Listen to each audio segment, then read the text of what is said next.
Lorsque j'avais 10 ans, lors d'une nuit particulièrement pluvieuse, je me rappelle que mes défunts parents sont rentrés plus tard que d'habitude de leur travail, traînant un grand sac derrière eux. De nature curieuse, j'ai tout de suite cherché à savoir ce qu'il y avait à l'intérieur, mais ils m'ont sévèrement fait comprendre que je ne devais pas m'en approcher. Le peu que je pouvais dire de ce sac, c'était qu'il était noir, très noir, et surtout qu'il dégageait une odeur insoutenable. Ils l'ont accroché au grenier et l'ont fermé à clé. Ils ne l'ouvraient que le soir, sans que je ne sache ce qu'ils allaient y faire. Nous étions pauvres. Mon père travaillait comme jardinier et ma mère était la domestique d'une famille extrêmement avare. Les maigres revenus qu'ils généraient nous permettaient à peine de manger. Mais, étrangement, après ce soir-là, nous avons commencé à bien nous nourrir. Nous avons commencé à avoir de la viande à volonté, ce qui n'était jamais arrivé jusqu'ici, puisque jadis, on ne mangeait que les jours de fête. Je me suis tout de suite demandé s'il n'avait pas décroché un nouveau job. Mais, de toute façon, j'étais bien trop petite pour fouiller davantage. Par la suite, ils sont revenus avec de nouveaux sacs, qui puaient les uns plus que les autres. Et à chaque fois, c'était la même rengaine. Ils l'accrochaient au grenier, et comme par magie, la viande redevenait de plus en plus abondante. Même que cette fois-ci, j'avais droit à une boisson. Elle était rougeâtre, sucrée et avait un arrière-goût métallique que j'adorais.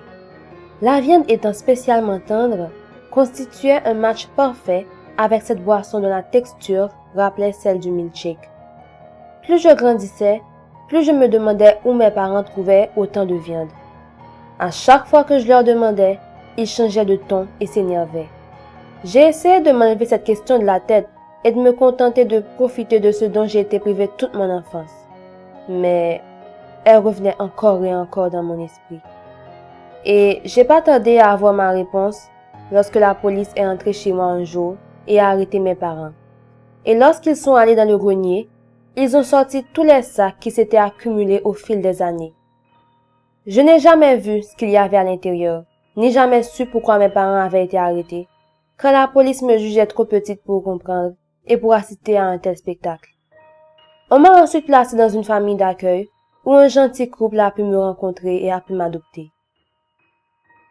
Aujourd'hui, j'ai 25 ans, je suis mariée et j'ai une petite fille d'1 an. De l'eau a coulé sous les ponts, mais je cherche toujours une explication à tout ce qui s'est passé il y a des années de cela. C'est pour cela que ce matin, j'ai pris ma voiture et j'ai roulé jusqu'à mon ancienne maison. Lorsque je suis arrivée, un sentiment de nostalgie m'a frappé de plein fouet au cœur. J'y suis rentrée et j'étais surprise de constater que rien n'avait changé. Mais de toute façon, ma première direction a été celle du grenier.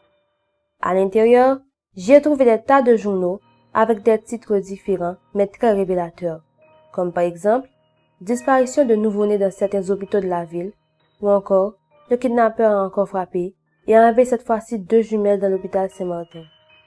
J'avais enfin compris ce qui se passe et d'où venait toute cette viande. Et, bizarrement, j'ai bien envie d'en manger.